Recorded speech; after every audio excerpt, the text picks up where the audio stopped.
Hey everybody, welcome to the G. Louise book series. I'm Christina Kristina. This is where we talk books, read books.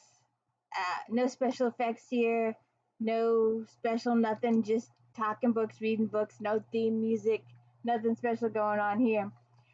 This is where we talk series books. I'm a series person. I like to read series, go through the character progression from book to book to book. And today we are doing Name Withheld, J.P. Beaumont, Book 13, and it's a doozy. Break out the handkerchiefs. It's a real doozy. So we start the book off on New Year's Eve, and Ron and Amy are having a romantic interlude. Ron is J.P. Beaumont is a police officer, homicide detective in the Seattle Police Department, and Ron Peters was his partner way back when, before he had his accident. Now, JP has been through several partners. His other partner also had an accident, and he's out. So then he was partnered with Sue Daniels, and she's out with chickenpox. So he's working on his own for a little bit of this. Then he's working with Kramer, his arch nemesis in the department. And Ron Peters, of course, his former partner, who's almost his best friend, I guess you would say now. And so Ron and Amy, his wife, have gone on a little anniversary honeymoon, overnight stay romantic thing. They're expecting their next child, so they thought they would do this little overnight thing, and they had JP babysit Heather and Tracy, Ron's daughters from his first marriage. And before I forget, if you could hit the like and subscribe, I would appreciate it. I've got this fantasy for a Christmas miracle of hitting 1,000 likes by Christmas. If you've already subscribed, thank you. But I need 900 more by Christmas. Let's see if it can happen. Been doing this over 11 months now, and it hasn't gone very far very quickly. And I've got you. So we'll see what happens. So anyways, so like I was starting with, so Ron and Amy are spending the evening at a hotel, and JP is babysitting the girls. And the next morning, he's got called to a case, and he's got to leave the house. And when he gets back to the house after dealing with the case, apparently someone had overstuffed the hot tub with soap, and one of the clubhouse hot tubs had overflowed, and there was a big huge mess. And immediately JP started blaming Heather and Tracy, but Heather and Tracy were 100% innocent, and it was someone else in the building that was responsible for that incident. And that incident leads to Ron Peters' first wife, Rosalind, thinking through means which will be explained later in the book, and you'll have to read that to find out what the explanation is there, that she's going to sue Ron for full custody of the girls because she believes he's unfit. And she also calls in a child protective services because she believes that JP is molesting the girls, and all this other stuff going on there. So there's a lot going on with Ron Peters. Then we actually have the crime here. Someone killed a guy, shot him in the head, and it's very multi-layered, and things go to hell in a handbasket real quickly. And I have no idea where that saying comes from, but it does. So the other thing that's going on with this, JP gets very involved in this particular case. So he gets called, and another person, a witness for this case, makes it bad for him, also with the Child Protective Services, because one of the witnesses is a cross-dresser. And apparently one of the cross-dresser had asked JP for his autograph. And one of the cops in the department decided to make fun of the fact that the guy had asked for JP's autograph.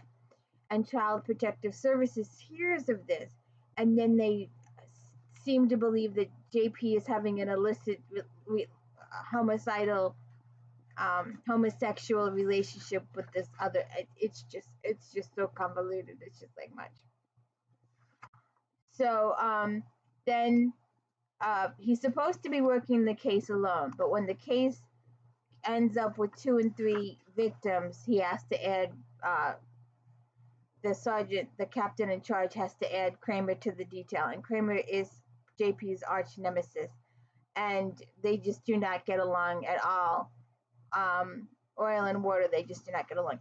So he goes, JP goes to the building where this guy worked, and the owner says, "Oh, I could be a prime suspect too because Mr. the victim was identified as Mr. Wolf, but that may or may not be his name. He may have a couple of other names, and he may or may not have committed other crimes."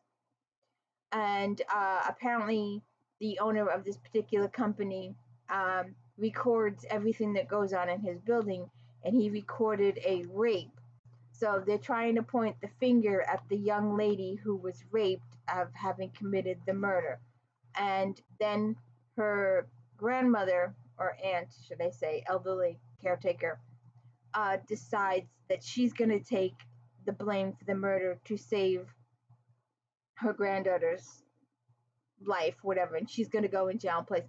But the grandmother didn't do it, and JP sees that there's holes all over the place. But before she had called JP to confess, she had faxed her confession to the police department, and it leaked to the media. And JP's superiors come down on him, XYZ, and they're like, no. JP's like, no, there's holes in her thing. You should know better than this, blah blah blah. And the whole thing, like I said, goes to hell in a handbasket too. And in the middle of it, they find that the victim's wife is also dead in his apartment because they thought he was estranged and they thought he was living alone, and they go to investigate his apartment and they find the dead woman in his apartment. And through all of this, and I didn't write down the page, I won't read it to you. I normally read things.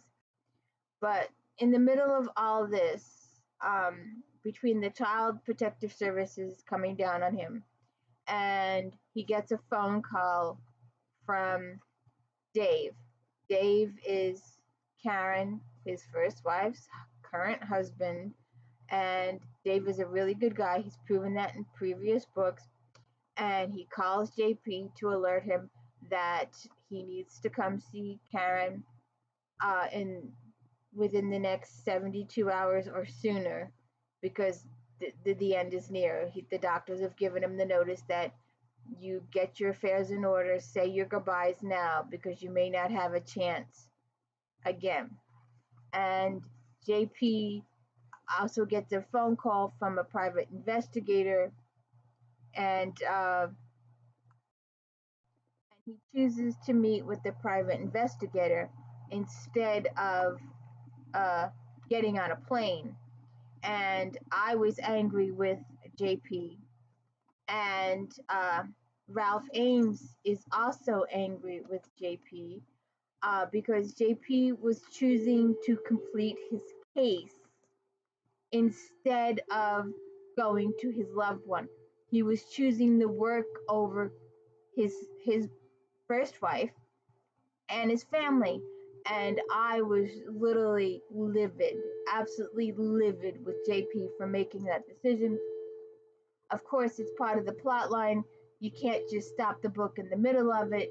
You have to continue with the book, try and find a reasonable climax to the book, and make sure the character gets there in time for the event.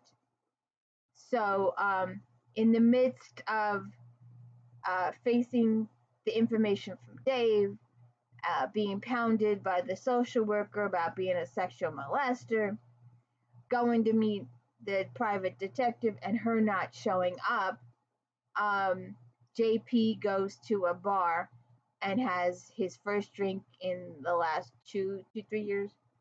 And not only has his first drink, but he has his second and his third and his fourth, to the point where he passes out completely and has no recollection of what happened the previous night. So he starts the next day with a hangover, and he calls his AA sponsor, and his AA sponsor says, "You get to a meeting yesterday, like now." And JP's like, "But my case, my case, my case." I'm like, "No, this is your life." So he eventually does make it to the AA meeting that day, and then he eventually does see Ralph Ames, and Ralph Ames listens to him too. "You're talking family. You're talking, you may never see this person again. You may never have a chance to say what you want to say to this person, and you're choosing to finish the case first. Are you an idiot? Having just lost several people this year." And they did a thing on The View the other day, and they were like, some people choose not to go home because they're having difficulty with relatives. It's like, yeah, but you don't know what's going to happen tomorrow. You don't know. So you need to put your family first. Even if you're having bad times, you still need to put the family first, because you may not get another chance.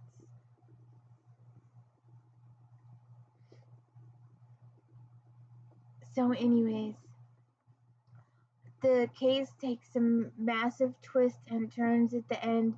The finger pointing goes this way and that way and this way and that way, and the surprising whodunits at the end. Apparently, you don't. These people make a couple of brief appearances, and then you don't see them again till the end of the book. So JP is able to put the puzzle pieces in place, and he gets this last puzzle piece accidentally, and all the light bulbs go off in his head, and he's like, "Oh my god!"